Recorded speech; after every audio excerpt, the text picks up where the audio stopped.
Good evening. It's 5:30. We're going to start the June 17th, 2025 meeting of the Council of the Village of Gates Mills. May I have a roll call, clerk? Aton. Broom. Here. Deacon. Here. Onesco. Here. Press. No. Steinbrink. Here. Turner. Here. Can we have a motion to excuse Councilmember Press? Second. Aton. Yes. Broom. Yes. Deacon. Yes. Onesco. Yes. Steinbrink. Yes. Turner. Thank you. Minutes were provided to you in advance of the meeting. Are there any comments or corrections to the minutes of the May 20th meeting? Sandra did call Janet earlier this morning, and at the bottom of page 2, under pickleball, the tennis court water fountain, the last sentence where it says the total cost of $10,000 was contributed by players in memory of a member who passed away and the Gates Mills Improvement Society. We're going to leave it at that instead of talking about $9,000 because I guess the donors actually gave money to the Improvement Society, so in their number. So we just thought if we end the sentence with society and get rid of generously donated $9,000, that would clear it up. Sandra? In reading it, it made it sound to me like the members, the Friends gave $10,000, Improvement Society gave $9,000, making it $19,000. Right. It's a good correction. I didn't think it was that much. So we'll fix it that way, okay? Thank you. And I didn't hear anything else. I have one on page 3, item D, third last line. It reads, about 3 weeks ago, there was some re-awarding done in ODNR's H2 Ohio grant program, making $10,000 available if we move quickly to pull this together. That number should be $250,000. Okay, That was the total amount re-awarded from ODNR. okay. We will fix that. Any other comments on the meetings, or on the minute meetings? With those changes, I move approval. Thank you. Second, please. Second? Thank you, Laurie. Roll call. Aton. Yes. Broom. Yes. Deacon. Yes. Onesco. Yes. Steinbrink. Yes. Turner. Yes. Next up is pay ordinance number 1,298 in the amount of $499,378.35. I trust you all had more information than ever in the past, with Janet continuing to provide descriptions of all the expenditures. Are there any questions on the payment listing? Move to approve pay ordinance 1298. Second? Thank you, Craig. Thank Second. you, Laurie. Aton. Yes. Broom. Yes. Deacon. Yes. Onesco. Yes. Steinbrink. Yes. Turner. Yes. Okay, next item is the mayor's report. First item on there we have is senior services. We talked last meeting about several people gathering together to start to talk about services that we provide here in the village to our seniors. We were fortunate to have a meeting on Thursday, June 12th. We had 10 residents, including and the executive director of the Community Partnership on Aging. We talked for close to an hour and a half. The observations from the group is that our population is aging. We know that. It always seems to be on the old side, and it's getting older when you look at the 30 to 59 classification as well. There's increasing challenges regarding mobility, socialization, and completing everyday tasks. The thought that joining an organization such as the Community Partnership on Aging would offer more structured programs and processes that will foster a stronger sense of community while ensuring the seniors can continue to live independently and with some dignity. Many of the services that we have had in the past were sponsored by the individual clubs within the village, and those services were often extended to their members because they're friends, but they may not have been extended to all villagers, not to exclude anyone, but that just wasn't their orientation. Further, as some of those members have passed away or moved on, those services like Meals on Wheels have just disappeared. and many people are surprised that we don't provide some of these services.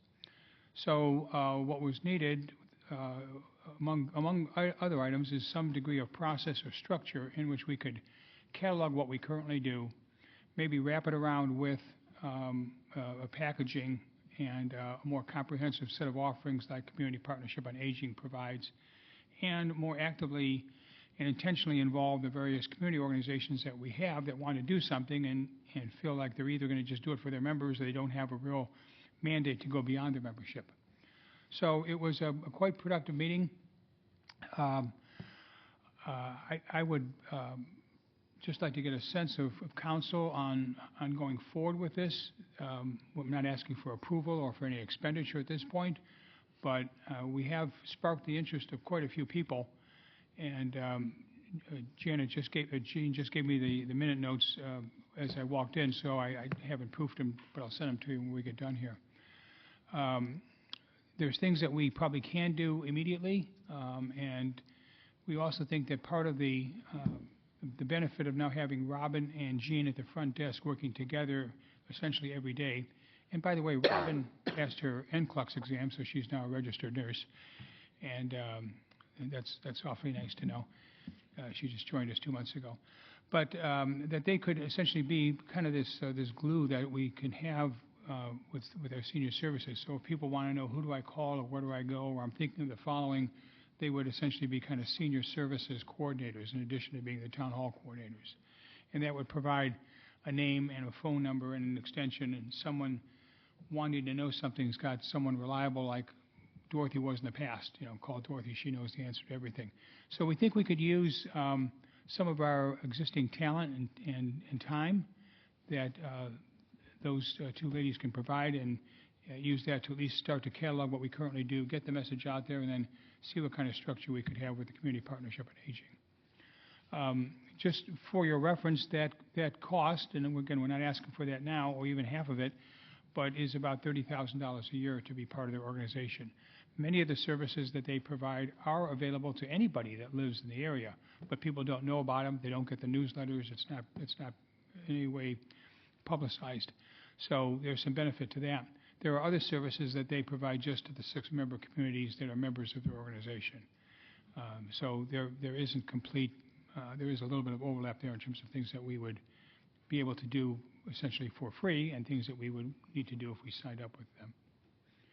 So just want to report back to you on that, and again, we'll get the minutes out once I've had a chance to read them. Sandra, I know you were involved with Karen a few years ago on this exact issue. Any recent thoughts on it? No, it sounds, well, I remember from the comprehensive plan discussion about this, the community was interested in looking at the CPA, Community Partnership on Aging, but they also said, let's take a look at what we have already and catalog that and just communicate that to our people. So it sounds like you're kind of on a very similar track to what our people were asking for. And there are other communities, obviously, that already contract with CPA, and they would have some ideas if we did contract with them about how to go about maximizing their services and which services might be most appropriate for a community like ours, which is a little different than some other communities, and just in terms of income level and the ability to purchase certain services. The fact that you got 12 to 14 people there, I think, is awesome. Yeah, thank you. Yeah. David, your mother-in-law had some good success in life with organized senior services in another community. Can you comment on that at all?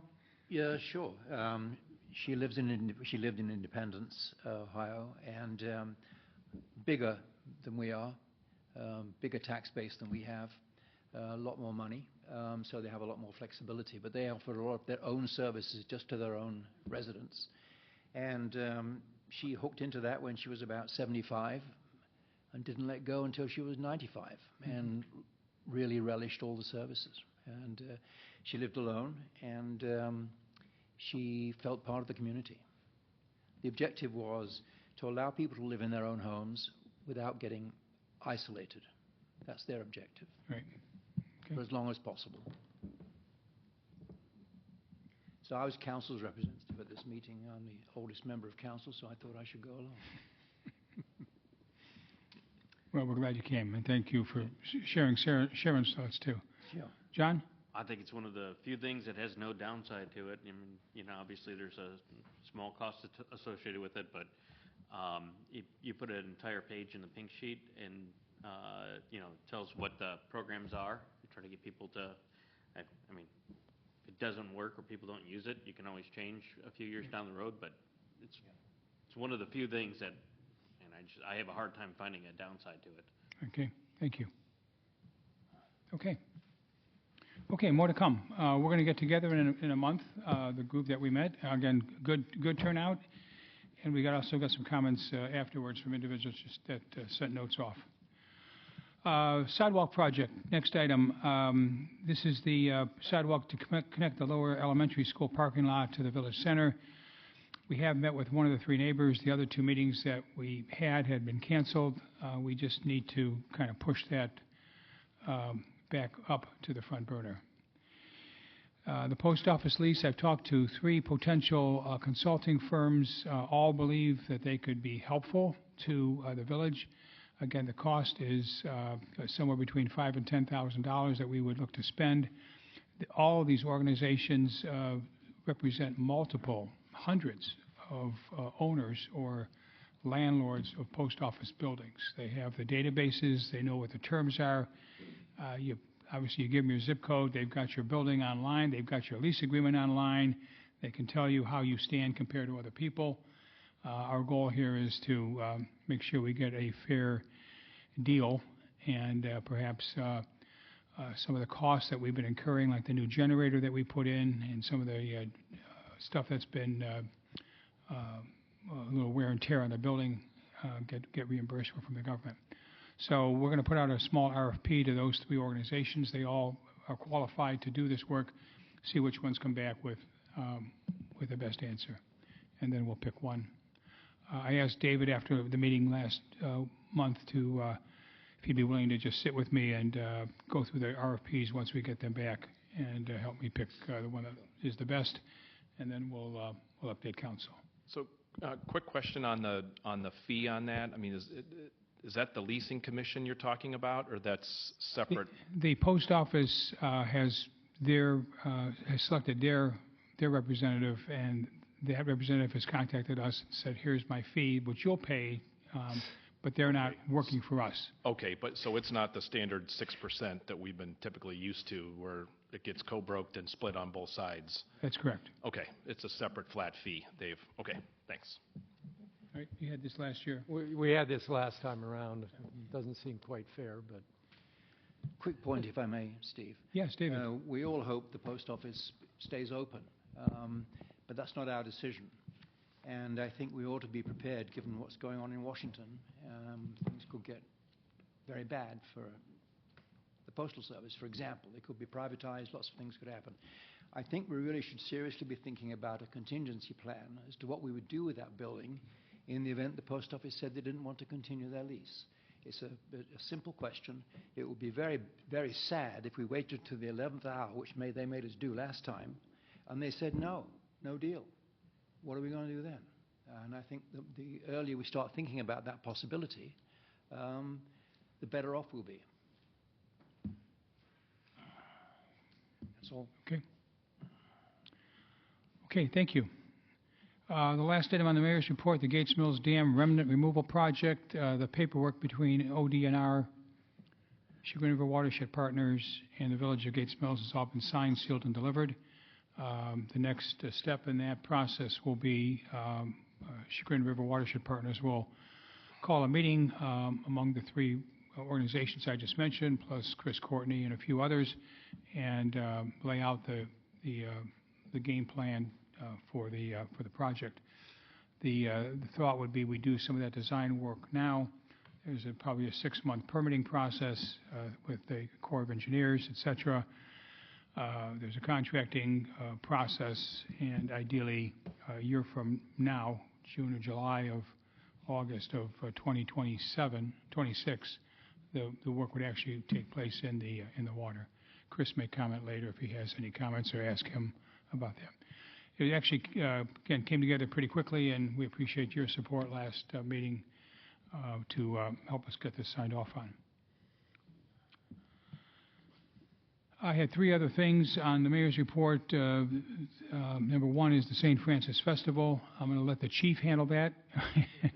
play chicken here for a minute, and he'll cover that in some detail. We do have a meeting scheduled, I believe, tomorrow with leadership of Mayfield, the church, and ourselves to talk about the festival.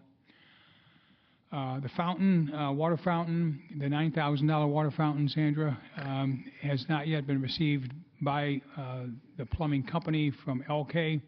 It could be product shortage or shipping tie-ups or what have you, but we're waiting for the fountain to be received before we can put it in. And the last item, I put down priorities. Mike Press made a point in mentioning that there were a few things that were not on my priorities list that I prepared and reviewed with you all back in February, but that were in the comprehensive plan. Not that they need to be prioritized, but just so they don't get forgotten. So I will, at the next meeting, put together a short paragraph on each of those priorities and decide with you whether those are things that you want to consider and do something about, or whether those were just items in the comprehensive plan that were thought past. Okay. With that, the financial report is next. Any questions for the mayor? I should just ask that. Okay, financial report. Presented to you in advance. We're soft in the area of the traffic cameras. We knew that from last month when we talked. They continued to produce a safe speed, called 45, 46, 47, a safe speed, which is the primary objective.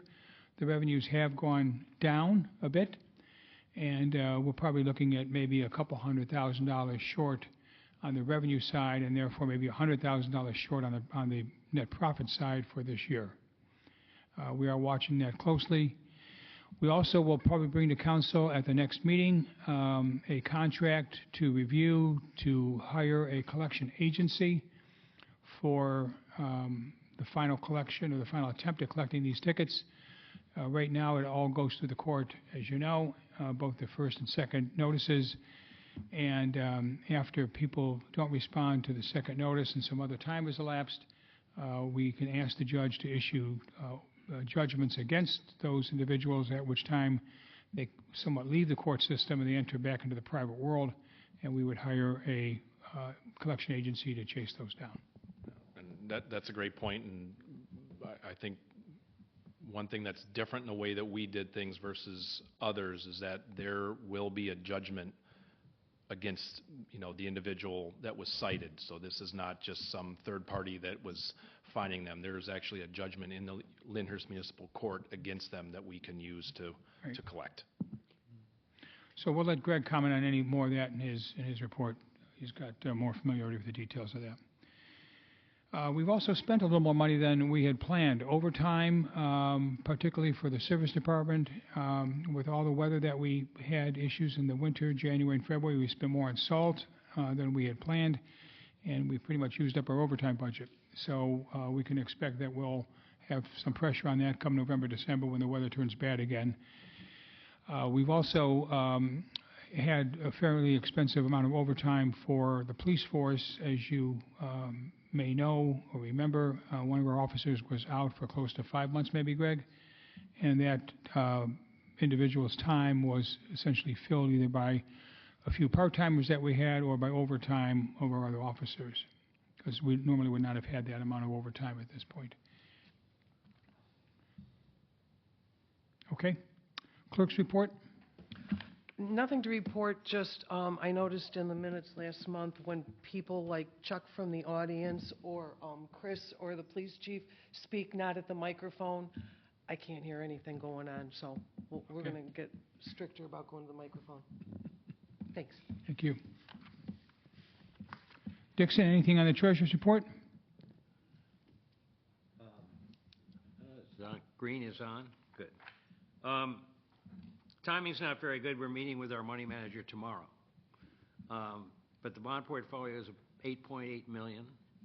And the good news is that we've got 16% of the portfolio running off this year, very low coupon bonds that are getting reinvested at much higher rates. 5% is basically what we're looking at on most of the debt. So that's a small increase in income for us. Otherwise, I think things are good. Okay, thank you. Meeting tomorrow is at 9 or 10? Sorry? The meeting tomorrow is 10 o'clock. 10 o'clock. All are welcome. Yeah, exactly. Okay, Greg, Police Chief report, please. Police Department report.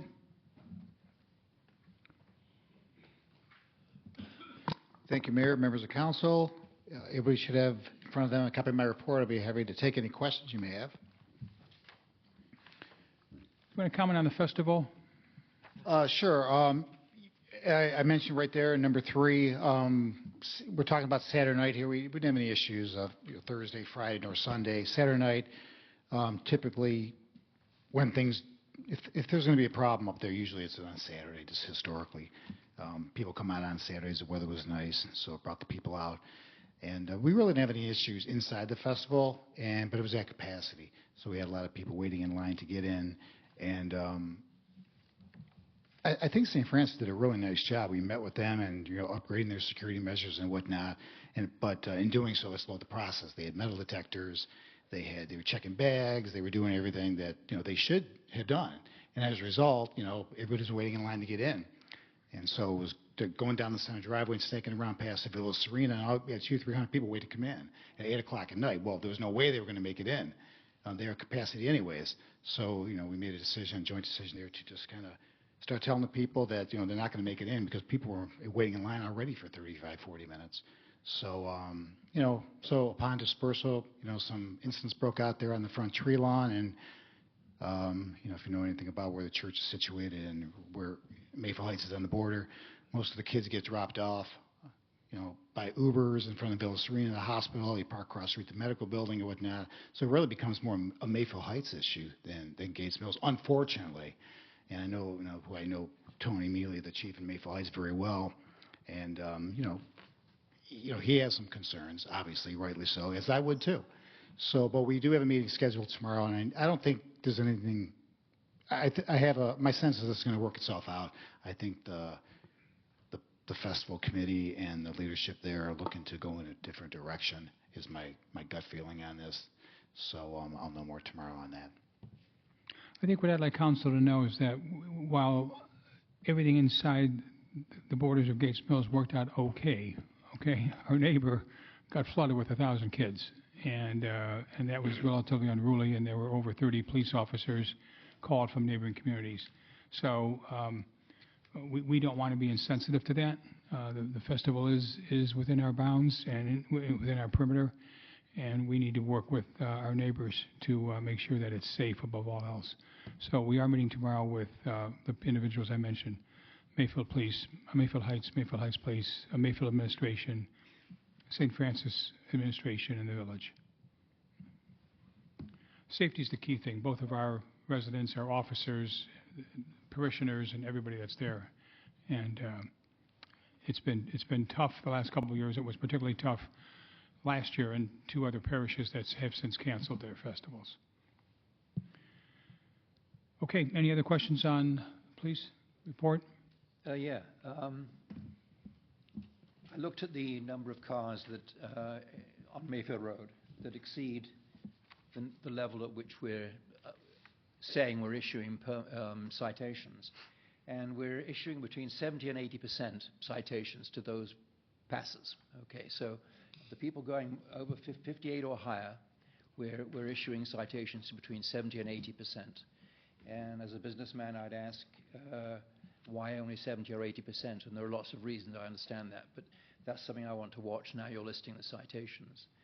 The other question that your remarks made about collection agencies is what proportion of the citations are we actually collecting? First of all, we do know that when a pass goes by and the picture is taken, in many cases it's not readable. That's part of it. It's blurred. It's a temporary one, 2 cars next to each other. You can't find it. That's why this is not a discretionary thing where you say, geez, I don't want to ticket any Toyotas. So they're pretty much, if you can't read them or you don't think it's going to go through the court system and be provable, why start the paperwork trail? And that's been consistently about a 20% drop-off, 80% citation. All tied. I think collection-wise, we're at about 55% on first passes, Greg? Yes, I would say about 55%. Second notice went out, they started to go out about a month ago. So we don't know exactly where that is, but we'll definitely see some increase off of that. Okay. And then moving forward, we should see additional with the collections. And the company we're looking at, we've talked to several, the MCOA, Municipal Collections of America. In fact, I gave sent Todd over a cursory, boilerplate contract that, they sent us, quite frankly. So Todd's going to take a look at that for us, and we'll see what we can do with that next month. We have a meeting with them on Friday, along with the court and Census Gas. We have a group meeting on this Friday. And Willoughby Hills Police uses the MCOA. They're very happy with them. They just started launching their collections about 3 months ago, and it's gone very well for them. So I think they're the right choice for us. We talked at the last meeting about possibly using traffic cameras on other streets, roads in the village, and there was a concern that maybe the volume wasn't sufficient to make money. I don't think that should be a consideration. I think that we should do it if we think we can increase safety. There's obviously a price you're prepared to pay for safety, but it's not zero. And I think before we make any judgments about expanding this program elsewhere, we should be prepared to subsidize less traveled roads by the revenues we're getting from the most traveled road. So I'm just saying this is about safety, not about money. That's what we've said, and that's what we need to keep saying. Yeah, I think the point that was tried to be made, what was captured that we're not, is that the cost of doing this, a big part is Census Gatso's choice, whether they want to, at their nickel, install their machines and their software and their cameras and their maintenance on these other less desirable places. And if that doesn't make economic sense to them, if it's only going on county line, we can only do one direction, right, the westbound. And where would those go and how many cars pass that point? So it may look like you can just put these anywhere, but it's got to make economic sense to them. I see Hunting Valley has another vendor, a different one. They do, SiteStream. And they don't have large volumes, so that's working somehow. Well, they just turned their cameras on, I think. I'm not even sure it's working yet, but they do have it designed to work that way. Greg, you want to comment on that? I don't think the cameras are on yet. I don't think they're installed yet. That's coming. But they're going to do it, yeah. They're going to do it, and they do have a different vendor. That is correct. I do know that Gatso was not interested in Hunting Valley. I can tell you that. So, for whatever reason or reasons. So, I think SiteStream is more of a, I don't want to say startup company. That's not the right word, but I think they're trying to establish a footprint in the area. Okay. Well, I hope SiteStream also uses, in Hunting Valley, uses the Shaker courts. We use the Mayfield courts, or the Lyndhurst courts. So, these aren't as easy as unplugging, the batteries and plugging them back into another system. They've got to be tied into the court systems. I just hope making money isn't the objective, that's all. Right. I was pleasantly surprised to hear that we actually get judgment against that. That to me was the shock. I didn't know that was even possible. How much right now is outstanding? Do we know how much is outstanding and not collected? I don't have that 45% of the information tickets readily that we available. cite. 45% roughly of the tickets that we cite. So if you just wanted to use, last month it was, what's the number? 1,400 Citations? citations? Yeah. 1,400? So 45% of that, 55% we'd expect to collect. 45% we expect to not yet collect. And the collection of those would be either through second notices and or through collection agencies. At the end of the day, John, I think if we got to 70 or 75% all in, that'd be successful by peer standards. So, David, I just want to comment on, I mean, that's a good observation that you have about safety and putting them on other roads. The one thing I think the traffic cameras on Mayfield have allowed is, right now, Route 6, the bridge over the Chagrin River is closed. So Route 6 is closed between Worrell and River Road. And so a lot of traffic's diverting to come down Wilson Mills, down Brigham Hill. Traffic's picked up there quite a bit. I think the control that the traffic cams have created on the speeds on Mayfield Road has allowed the officers to spend more time actually doing traffic enforcement there. I mean, I see them quite frequently there on Brigham, and you know, that's a tough. If you're going too fast on Brigham, it's a tough place to go because it's awfully darn steep. And so I think it has allowed a little bit more enforcement in areas that are problematic. So, I mean, I agree it'd be great to put cameras in other spots. But I don't think we should discount the value that these have had to free our officers up to do enforcement in places that, you know, they might have to spend more time on Mayfield Road. So I think that's, it's helped. Look at the whole thing, sure. Yeah. Have we told the company that we would like them, maybe they'll have suggestions as to where they would put them, and we just say. We have, and they've suggested school zones. And so earlier this year, we did a 6-day, I think, study of the school zone by St. Francis on Mayfield. I'm primarily expecting traffic coming westbound as opposed to traffic going eastbound, though we've got it captured in both areas. And how was it? I think I reported 50 to 100 tickets, 50 to 100 cars a day going over 30 in a 20-mile zone. And Greg is going to find comparable statistics at other municipalities that have school zone statistics. Fantastic. Yeah, I think it'd be completely successful there. If someone sees the sign Right. approaching the school zone, it's a 1-2 punch of slow down. I think our strategy was when we got into this, and it took longer to get going on this. Obviously, from the beginning, from inception, obviously. But so there are 3 phases to this. I mean, we want to get the cameras up and running, which you did, and it took a while to do. And then phase 2, and the court wasn't ready for us initially, and then GATSO wasn't, because this all stems back to the Supreme Court ruling about 3 years ago. So we want to get the cameras operational, which they are now. Then we want to go after second notices, where they're now, and then phase 3 of phase 1. Part 3 of phase 1 would be the collection component, and then we would evaluate that, see where it goes, and then maybe look to see what we want to do from that point forward. Okay. Thank you, Greg. Thank you. Any other comments for the police? Scott? I just want to make sure that, David, you and I are in agreement on using these things as a tool wherever we can. It's just I don't think we should discount that it has allowed the officers to focus. Or maybe doing it somewhere else will allow them to do something else. Yep. I mean, if the technology is there, you should always take a look at using it. A It manpower liberates multiplier. manpower, sure. Manpower multiplier. Yeah. Sure. Okay, Service Thank Department report.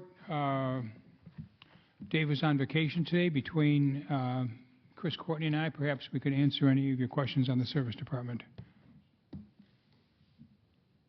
Lori? The culverts, it looked like were replaced. I didn't realize that that was on the agenda, but they did Old Mill?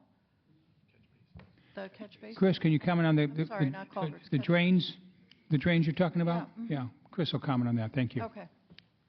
Yeah, you'll notice that the catch basins that we repaired are primarily on Brigham and Old Mill. Those are county roads.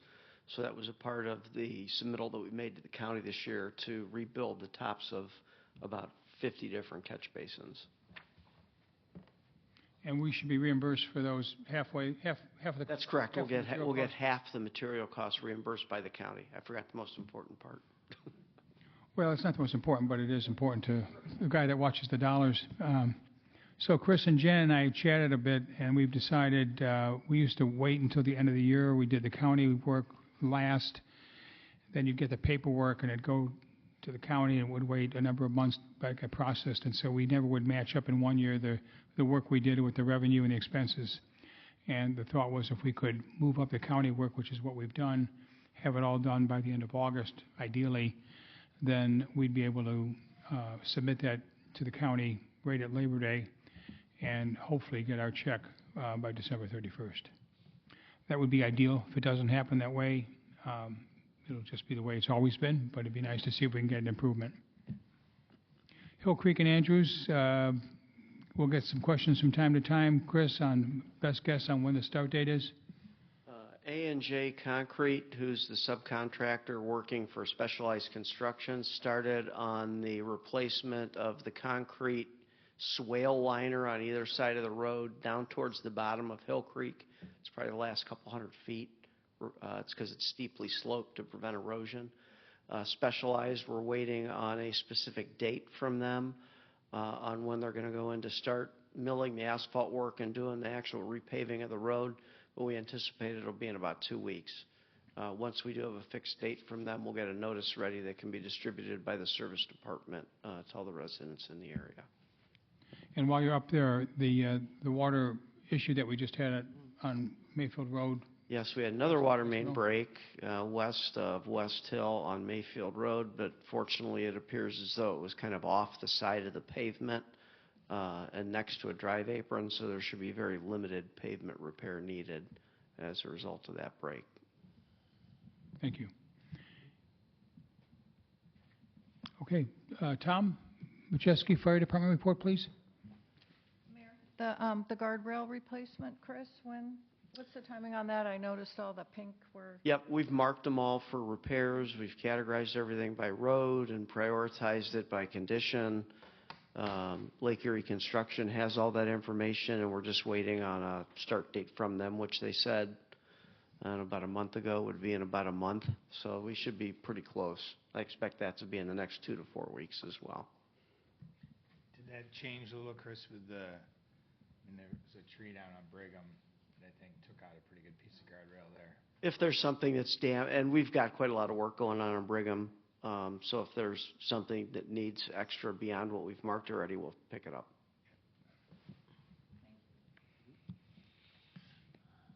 Tom?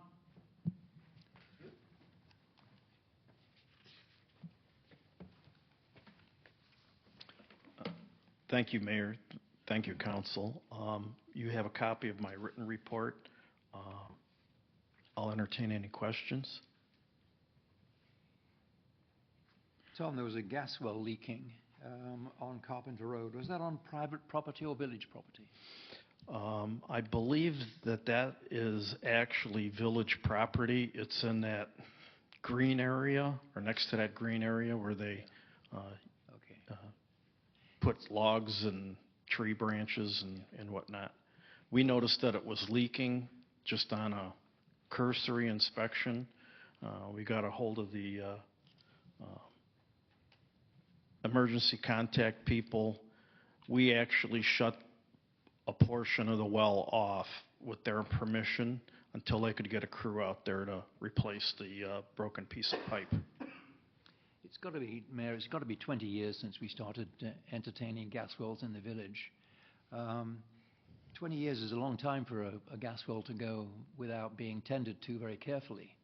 And a lot of these wells are short-lived because fracking produces reserves that don't last for 50 years. They last for maybe 10 or 20.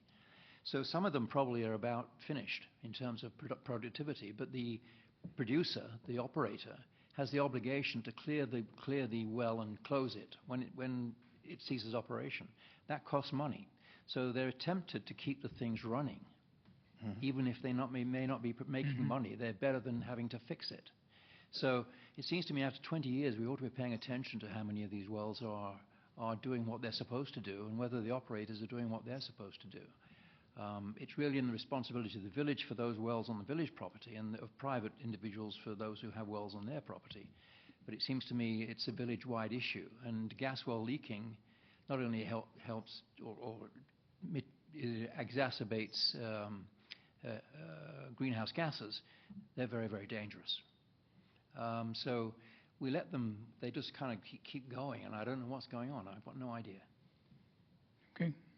It sounds like kind of our fire hydrant problem, right? What?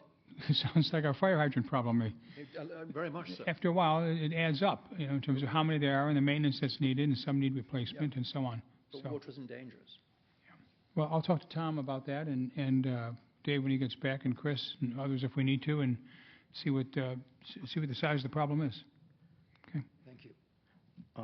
ODNR does have a data monitoring system, and also each well has to have a emergency contact person that can come out within a reasonable amount of time in case there's a problem with the well. And of course, we've taken the extra step here to buy the monitoring equipment, the gas meters, so to speak, and also send our people to the oil well class that's sponsored by the state. So good stuff, yeah. Thank you, Tom. Attached to Tom's reports, a form that Tom initiated about a year ago and has since cleared with the Chief Medical Officer responsible at Hillcrest. It's an attempt to provide some better documentation when our fire personnel respond to a call as to the condition of an individual before EMS arrives, and have a handoff document and a handoff assessment once the EMS people are called to do some either assessment work or treatment or transport. Do you want to comment further, Tom? Yes, we never really had a form.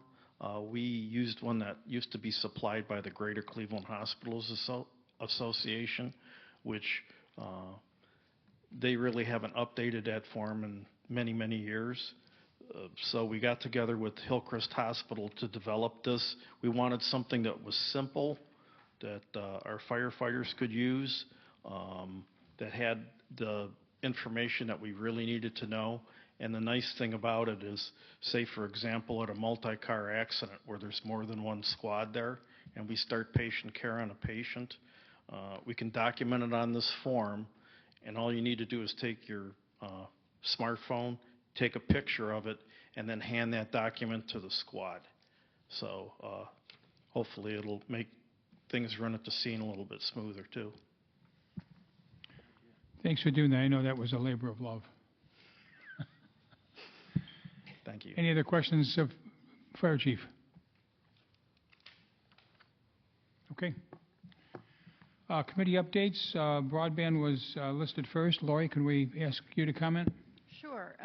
So CVG has been working on their communication plan, and since construction won't be starting until early next year, for the summer, they're going to be working on community engagement and also doing market research. So, for example, in order to get folks to fill out a survey, they would make, a $5 contribution to, say, the Improvement Society, that type of thing. And they plan to be visible at the 4th of July parade. They sent around a flyer for posting that a couple of us are taking a look at. So that's their plan for the summer. And then they plan to do sign-ups again, end of the year, early 26, to better align with the delivery of service to residents so that there's not too much of a gap. And John, I need to connect with you on this. There's an engineering meeting that Chris and the mayor are going to be at. I'm out of town on the 25th at 10:30 if you're also able to attend. 25th of this month? Yes. In Africa. You'll be in Africa. Okay. Yeah. Well, it'll be hard to connect from there. That would be difficult. That sounds but I would wonderful. love to be in that meeting. I'm back on the 2nd. I don't know if it can be pushed back a little bit. I mean, I can check with them, send a note around. If I'll be back then as well. I'm just Kind of everything, yeah. Kind of for a short centers business around where they're meeting. going to do all the engineering around here and everything. So, yeah, if that works for the mayor and Chris, I'll send a note around. Thank you. And yeah, that's about it. So Thank you. moving along. So Lori, I know Spectrum's been going door to door, at least in our neighborhood, saying that they would provide, they're going to hang it from the wires, right? But they would provide high speed and fiber optic to the houses, right? So they knocked on our door, right? Competition in action, right? Yep. Spectrum came to your house to say that? Yeah, they didn't come to my house. Maybe they know better. I think they're being selective. Right. Right. Thank you, Lori. Thank you. Sandra, David, Tree Canopy Committee comments, please. Nothing much this week. Why don't you talk about the grant application? We submitted an application for a grant from the county. It was a bit of a rush job. They didn't give us much warning. We submitted the application on the 6th of June. I gathered today there were 51 applications submitted to the county overall, across the county, and we'll know some results around July the 11th is the date they're aiming at. So we don't have long to wait. So Last year, they contributed about $900,000 to these grants. This year there's about $950,000 this year, and they're going through a process which I described a couple of meetings ago, which is a little different this time than last. And they're trying very hard to spread the money around. They're trying very hard to help municipalities and entities that are in what they call equity districts, which means they have no trees and really should have. But at the same time, they want to give money to anybody who applies. They'd love to be able to. So they're very broad, and they have a tough job of deciding which of these applicants are going to be successful. So we'll keep our fingers crossed. Thanks for getting that done. That was Well, there was a lot of help. large document. Impressive what we've done. And we were able to get 6 very strong letters of support from various not-for-profit organizations that we've worked with in the first year of this process, which I think were very, very compelling. So we'll see. Thank you. Thank you. Scott, why don't we do the wastewater committee, and at the same time, maybe we could have the move the ordinance as well, Sure. rather than bring up the topic twice. So we met on the 12th, and the product is the ordinance 2025-23 that we have here, increasing the rate that was set in 2002 when the ordinance was initially passed, to bring it up to the same rate that the Northeast Ohio Regional Sewer District charges customers, including the customers in Gates Mills who have sewer service in the western part of the village. So they charge $120.45 per 1,000 cubic feet. Our ordinance was written in 100 cubic feet, and we thought that given the way that we have been doing our billing, we wanted to keep it in 100 cubic feet. So $12.05 per 100 cubic feet would be the cost for any user that would be the greater of either the amount of metered water flow, because that's how we've been determining what the bill is, using the metered water flow at times $12.05 per 100 cubic feet. Or if there's a minimum charge of $100, was $50, we're going to increase that from $50 to $100 per quarter. And quite frankly, most of the users on the system, that system was originally designed primarily to service the village buildings and the other commercial things. Most of the people are paying the minimum because they don't. You'd have to have about 0.3 thousand cubic feet in order to get you over to where the greater is the multiplier times the water flow.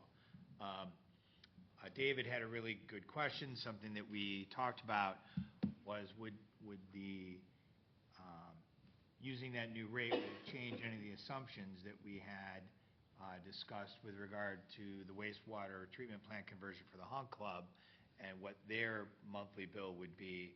And happily, whether it's good or lucky, the estimate that was used in there of about $500 a month, if we base the amount of water flow that the Hunt Club would use as the same water flow that the Mills building used, because there's only 1 meter on the Mills building. So the restaurant, the coffee shop, the offices, Cindy's are all on the same meter. The monthly bill for the Hunt Club would come out to be about $543 a month. The estimate in the pro forma was $500 a month, whether the Hunt Club has the same volume or not. And we calculated this over an 18-month average billing for the Mills building, so it works out pretty good. So I think this updates the rates. It's the first time in 18 years. I know I was just negotiating my health insurance rates, and they've raised it more than once in 18 years. So I think it's well needed and a good thing to do. Yes. So with that, if everyone's seen in the packet we have, I would move. We could put it on first reading if we want. I don't know that there's any emergency to do it. If anyone wants to look at it more. The only thing you should note is that the ordinance number has changed. I gave everybody an updated agenda. My human brain misnumbered all the new legislation. So I have reprinted all the pages with correct numbers, and I gave you an agenda that shows correct numbers. Okay. The suffix is 27? Mm-hmm. Yep. So Do we, this is obviously the right thing to do. Do we know how much this affects the village bottom line? So I did try to calculate. Given that we're paying ourselves for most of it, that doesn't affect the bottom line. So it's only third parties that matter. So, really the change is not much. I mean, most of the change really ends up on the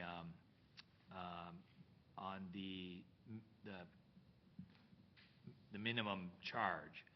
So it's like $554 a quarter is what I determined the increase.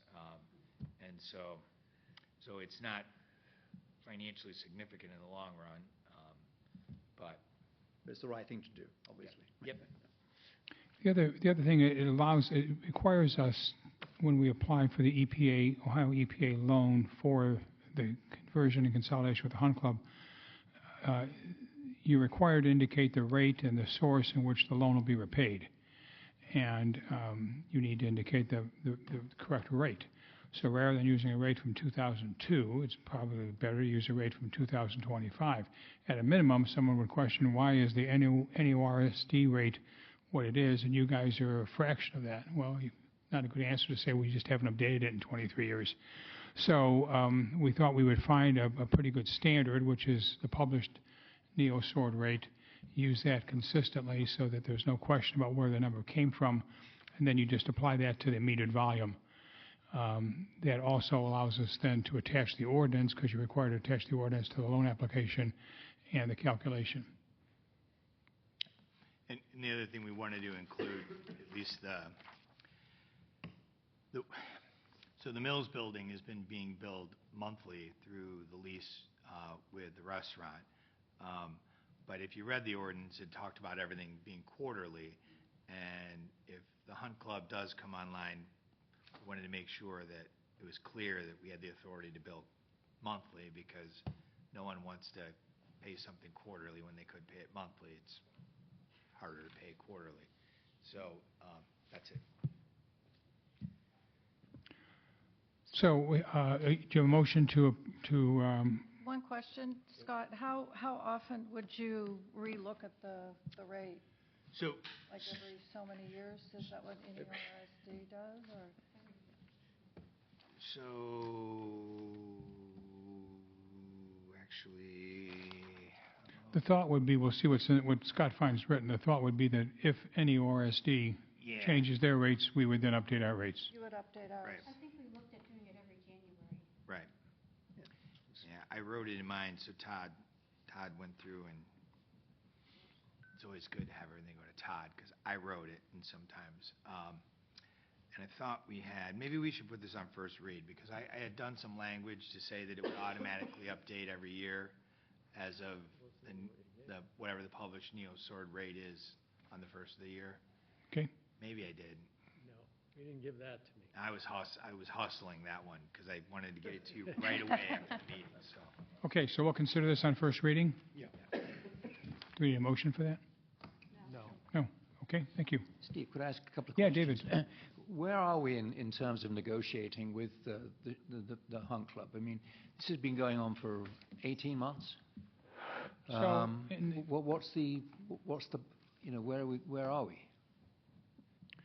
So it hasn't been 18 months, but in the period of time since we were notified in January that we were awarded the Ohio EPA loan and that we would not get the District 1 Water Pollution Control Grant, that would have brought us to about February or March.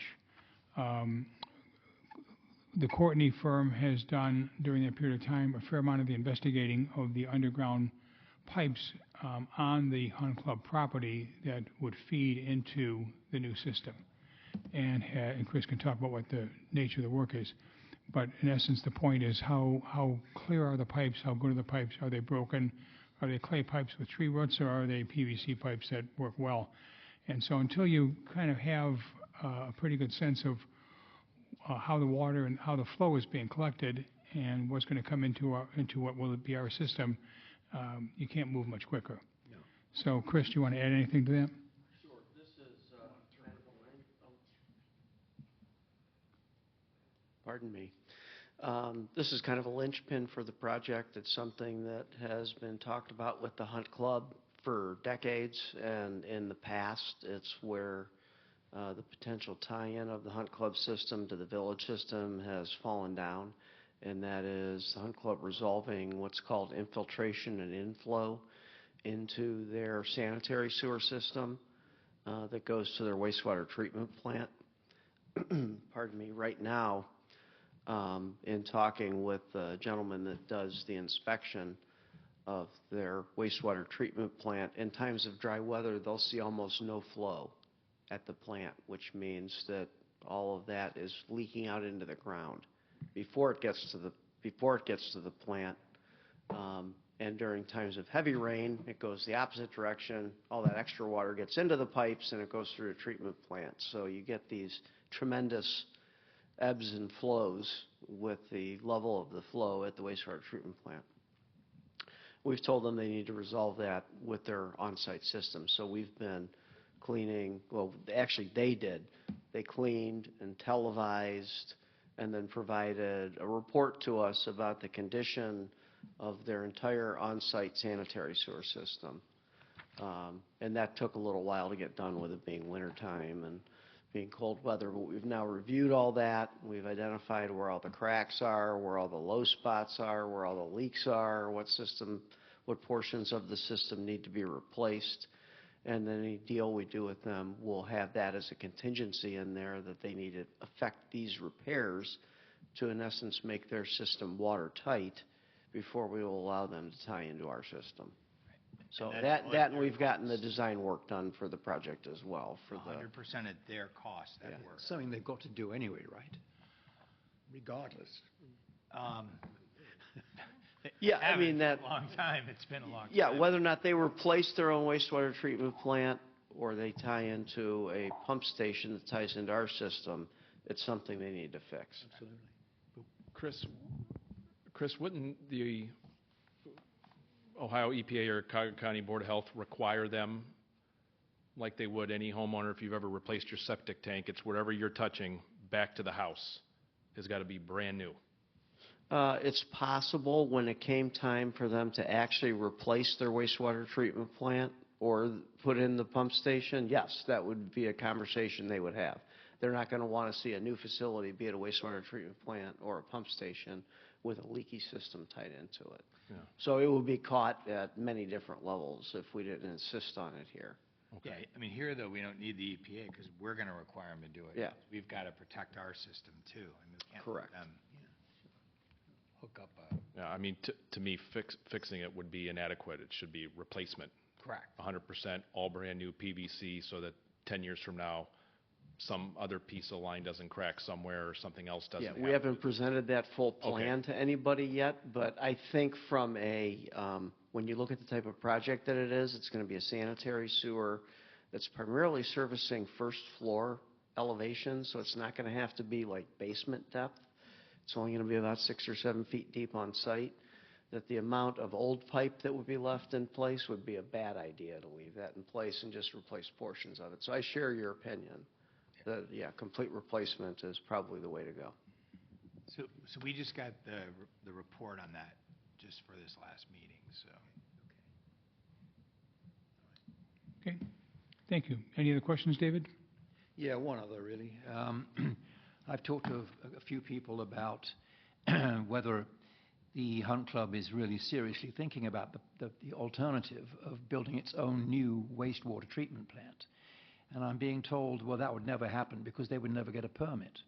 But if they replace these pipes we're just talking about, and they have the money, and they operate it properly, why wouldn't they get a permit? I mean, I know the preference in Columbus is not to build new wastewater treatment plants unless they're municipal. But this would be a quality operation, it seems. Yeah, Were they to build their own? I don't see how they could deny them one. I mean. Okay, so, and you reported on the Hunt Club had a meeting of members, I guess it was, and they were talking about their capital requirements for the near future. And they were talking about the wastewater treatment facility costing $750,000, and they were talking about an assessment on members. This is what was reported.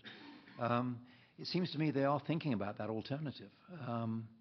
So I do hope that we price our proposal a little bit under their alternative. I've said that from the very beginning.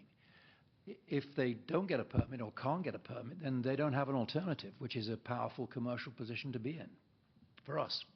They've always said that there are alternatives, and they're looking at all the alternatives. Okay. We've never Yeah, and assumed that we are the only I don't answer.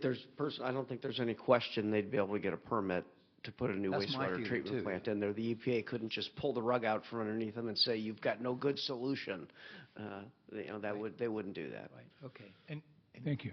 And David, I want to say, I believe, I mean, I wasn't in those meetings, the Hunt Club, but I believe that $750,000 number, and the reason, the timing of all that is because of the study and the televising, where they scope these lines, and they realize that those have to be replaced. So when they're starting to say what it's going to cost, they're also including the cost of that, because we've been very clear, that's their burden, that's their cross to bear. Yeah, and in my world, I think it's very important, if somebody asks you any pricing information, to ask them some very specific questions in response.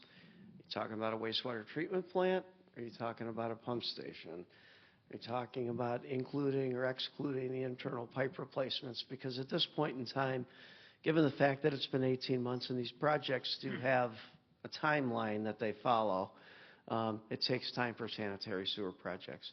But there's been a lot of numbers thrown around by a lot of different people over time. So I just think it's important to qualify any statements about money to make sure that whoever's talking about anything is referring to the most up-to-date cost estimate as published by me for this particular project.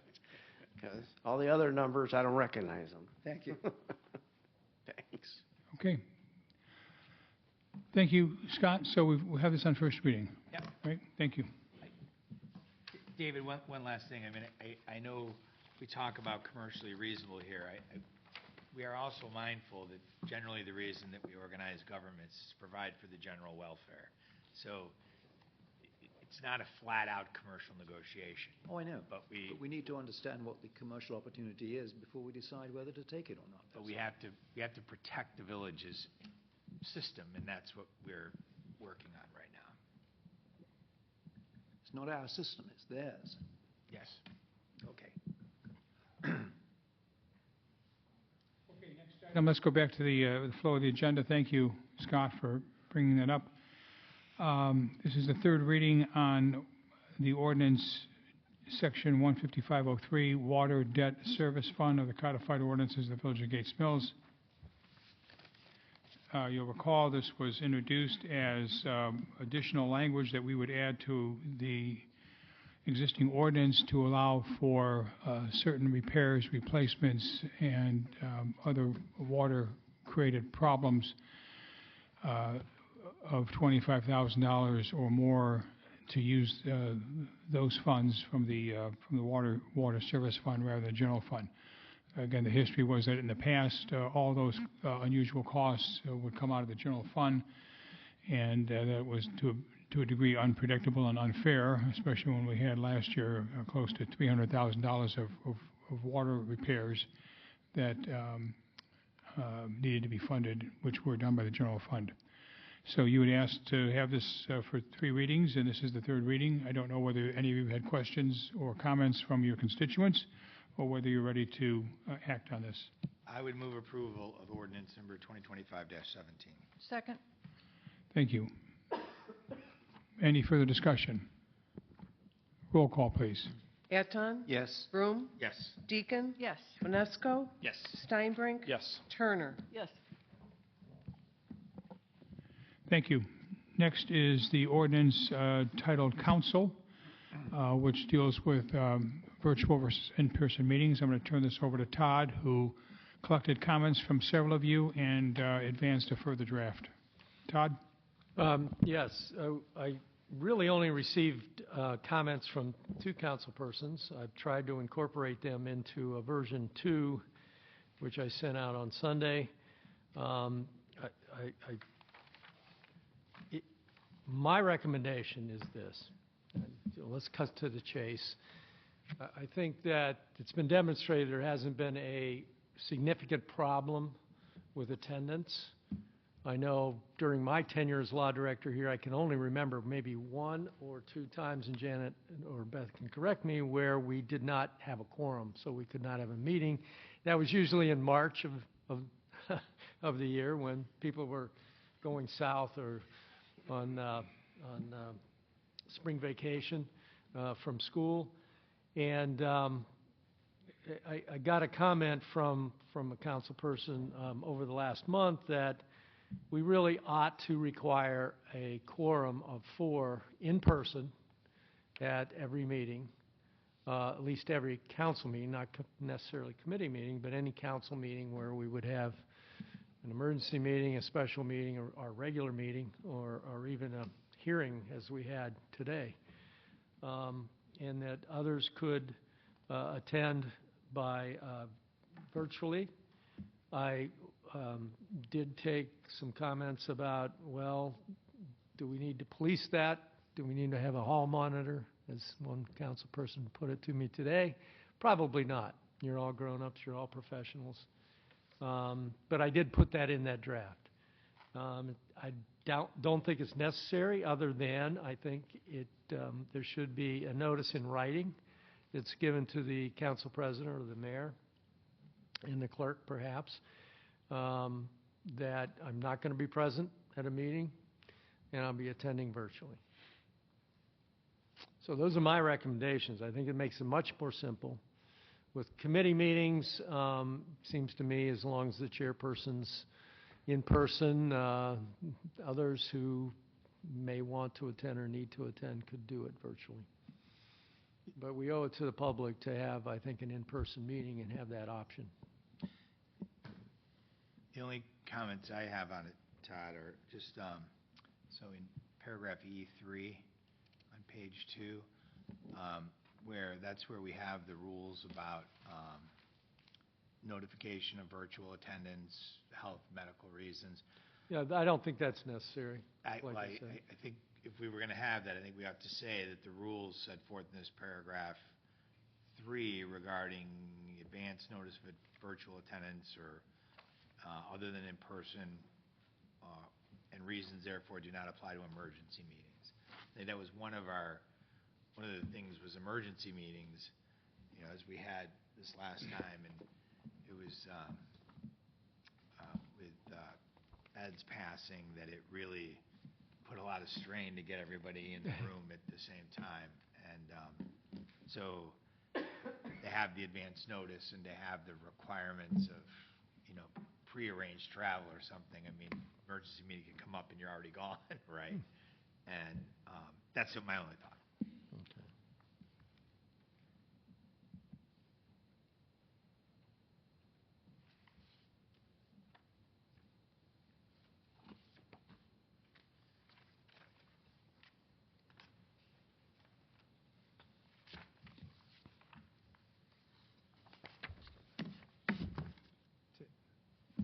So I don't know whether you want to, again, have delay another month. I can clean this up, make it more simple, and take it up next month. does not appear we have a significant problem with attendance, so. And Todd, the way this is written, there's no limit on how The many number of times you attend, right, no, there is Okay. not. I didn't see any. If, Okay. if you wish to have that, let me know. That's a good point, Lori, and I think I brought this up last month, where if it's being abused, 6 members of council could effectively rescind this ordinance at the next meeting, effectively, and say, Yeah, fair point. Yep, change it, sure. You can always change it.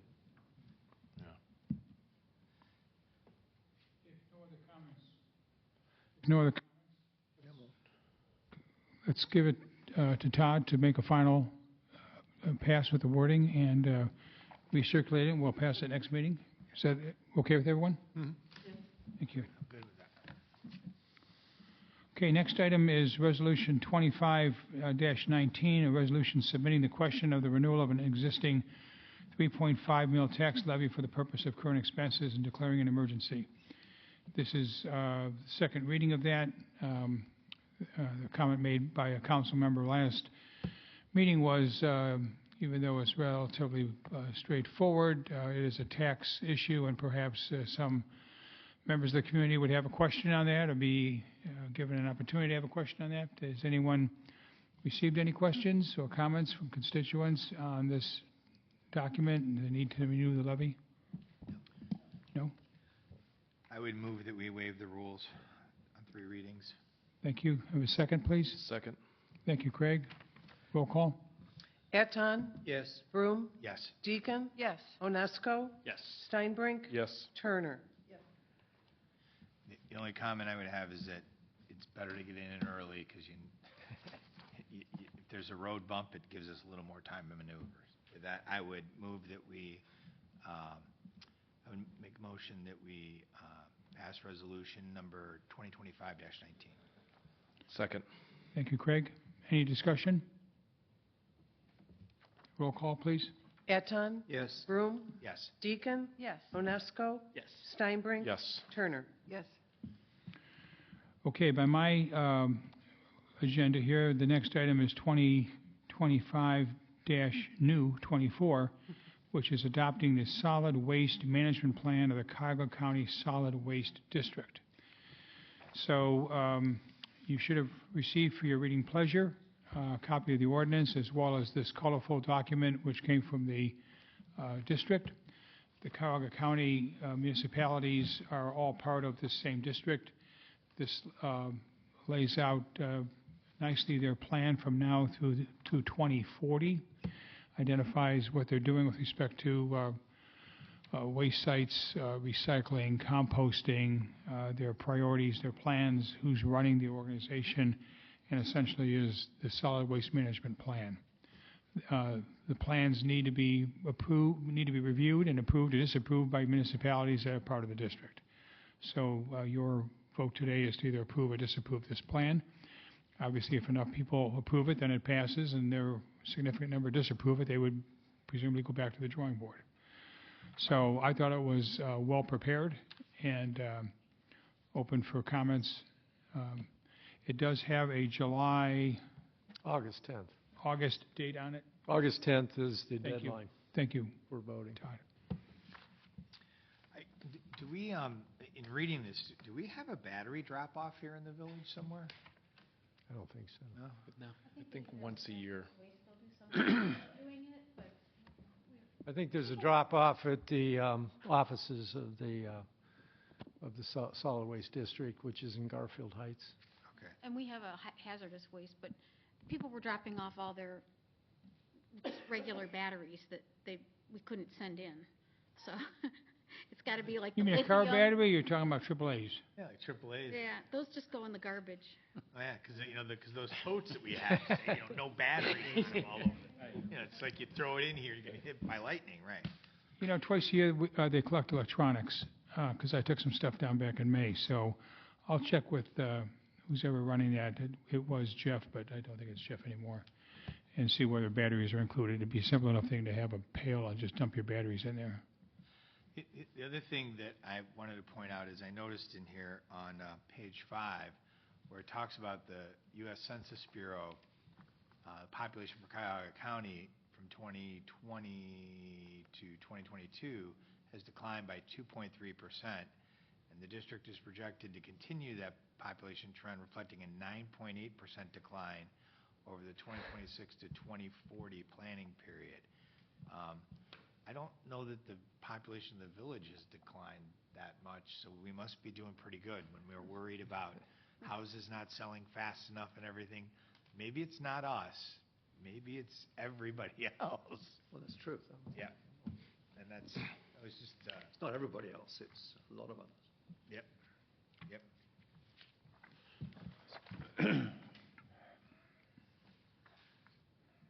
Okay, this is here on first reading. Is that okay with everyone, or we'll leave it at first reading?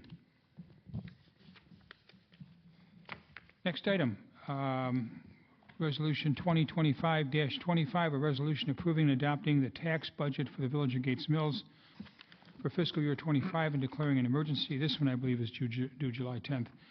Yes. So the way it works is we have to demonstrate to the county through this type of form that without the renewal, we would not have money to operate sufficiently.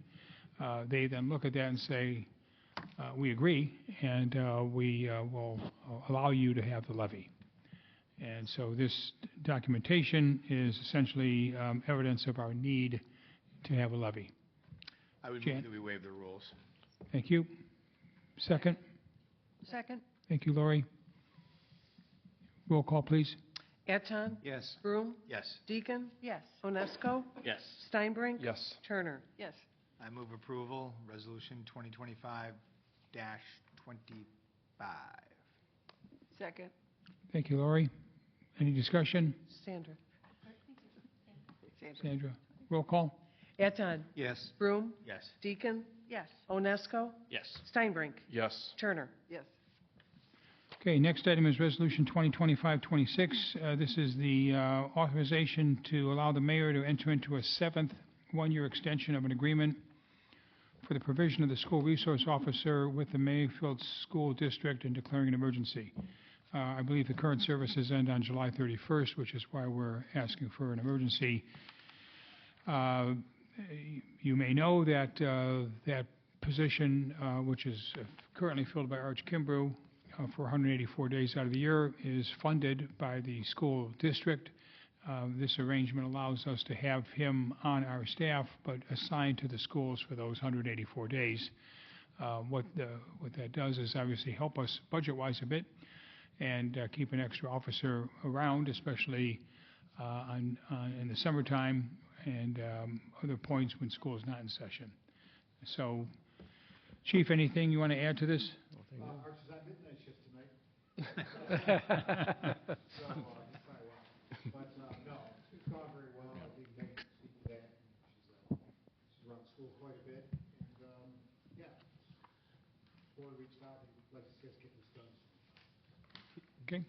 Do we only do it a year at a time? Yes. As a school, only once a year at a time? Yes.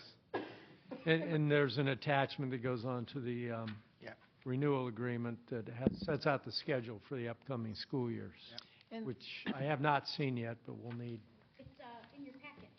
Oh, good, thank you. It had the dates, but didn't have the dollar amounts. yeah, that was my question. There's no cost here, and has there been an increase from previous years? Increase every year. We're just giving you updated based on salary. Salary. Still the same percentage still. Okay, but it's based on our salary? Correct. Okay, thanks. So Arch is our employee, right? Yes. And we Correct. contract with him, with the school district, for him to serve the school for Yes. part of the year. That's how it works. Right. And he takes care not just of the elementary school, but also the environmental center as well. That's correct. And he has a vehicle, I guess. That's correct. Do they reimburse us for the vehicle in any way? Not separately. Okay. All of the schools in the Hillcrest area the four communities who serve the school district, they have a school resource officer. Yeah, sure. I've seen that before. Yeah, thank you. I'd move that we waive the rules on 3 readings for Resolution 2025-22. Second. Who was the second? Roll call, please. Eton, Yes. Broom, Yes. Deacon, Yes. Onesco, Yes. Steinbrink, Yes. Turner. Move approval of Resolution 2025-2022. Second. I'm sorry, 2020. No, it's 22. 2026. Second. Roll call, please. Eton, Yes. Broom, Yes. Deacon, Yes. Onesco, Yes. Steinbrink, Yes. Turner. Yes. I will say, I appreciate all you guys approving those resolutions without me having to mumble over whether it's an emergency or a third reading or a first reading. So noted. Thank you, Scott and Craig and others. Arch is an easy one. Huh? Yeah. Ours is an easy. That's teamwork. Okay, any other council business? Craig? Quick Gilmore cell tower update. It's my understanding that Verizon has not been as responsive as they could be. And I'm wondering if a joint signed letter from council and the mayor to the Verizon representative regarding getting that radio powered up at the top of that, because my understanding is it's been installed, it just hasn't been turned on. Last week, Kathy from Gilmore raised the topic. She had sent a letter and copied us in her letter. The police chief sent a separate letter talking about the safety. I sent another separate letter talking about the importance of the community.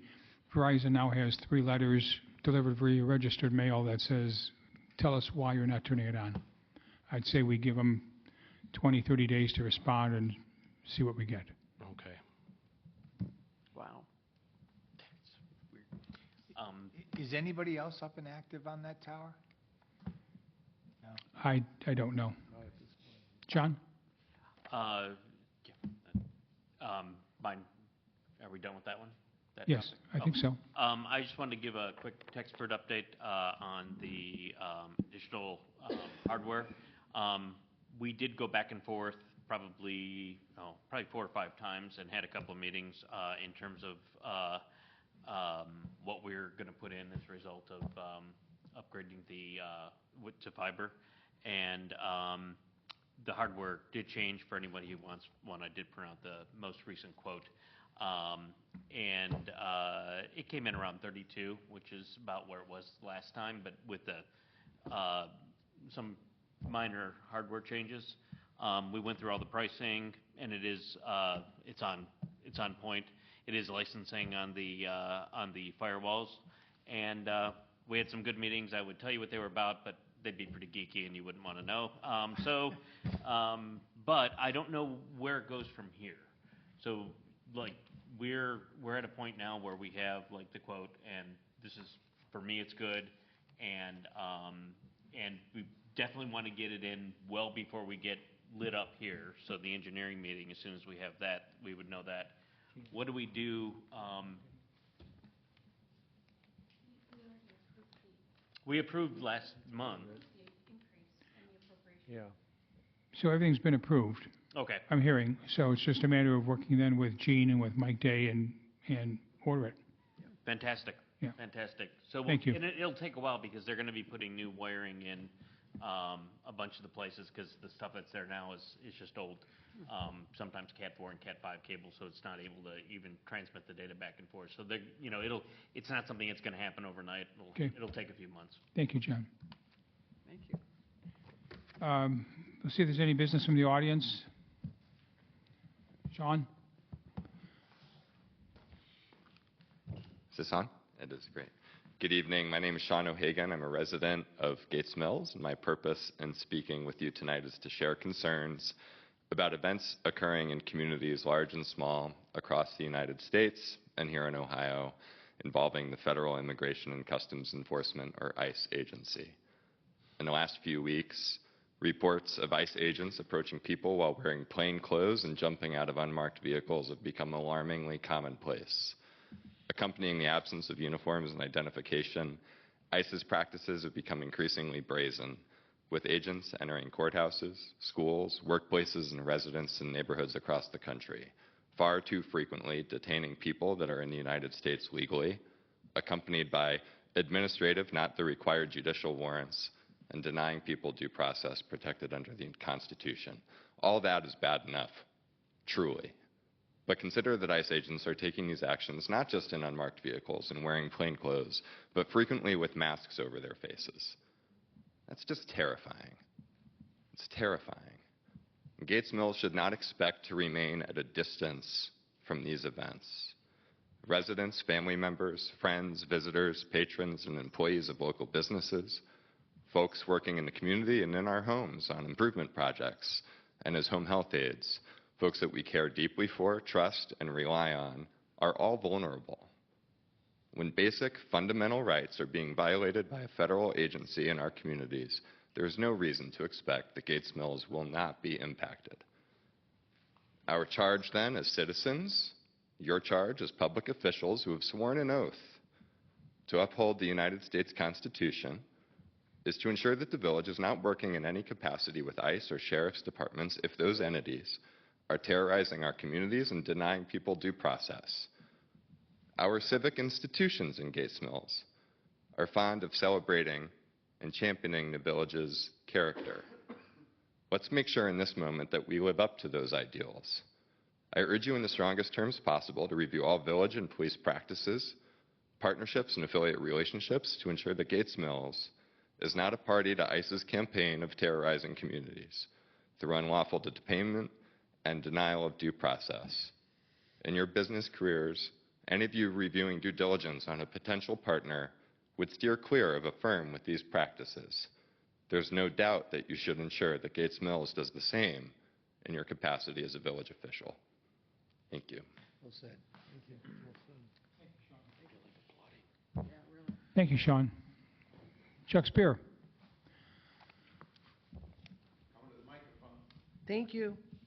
I should have gone first. I should have gone first. We participate in the Heritage Home Program here in Gates Mills. There's at least one person in this room who has benefited from that program. I am the coordinator of the Heritage Home Program. Heritage Home is very, very good at the ordinating part. They're awful about the co-part. So they sent out this card you might have gotten announcing that there's a meeting. General information session, Wednesday, June 28th, 6 p.m. There is no Wednesday, June 28th. It's a misprint. It's actually coming up on the 25th, 6 o'clock. And we're putting something up on, maybe already up on Gates Mills Connect, telling people the actual date. So if you have an opportunity to talk with people, don't talk to the people who have homes that are worth more than $750,000 because they'll get turned down. But anybody else, 2% money for home repairs on houses that are 1976 or older. So that's me today. Thank you. Thank you, Chuck. We did have two individuals, I think you know that, last year that pursued this. One did accept some financing, the other did not pursue it. So there has been a small response to it. But good to keep it out there. Thank you. If there's no other business from the audience, I would like to move that we move into executive session for purposes of discussion and acquisition of real estate. So moved. Thank you. Second? Second? Thank you. Roll call. Eton? Yes. Broom? Yes. Deacon? Yes. Onesco? Yes. Steinbrink? Yes. Turner? Thank you.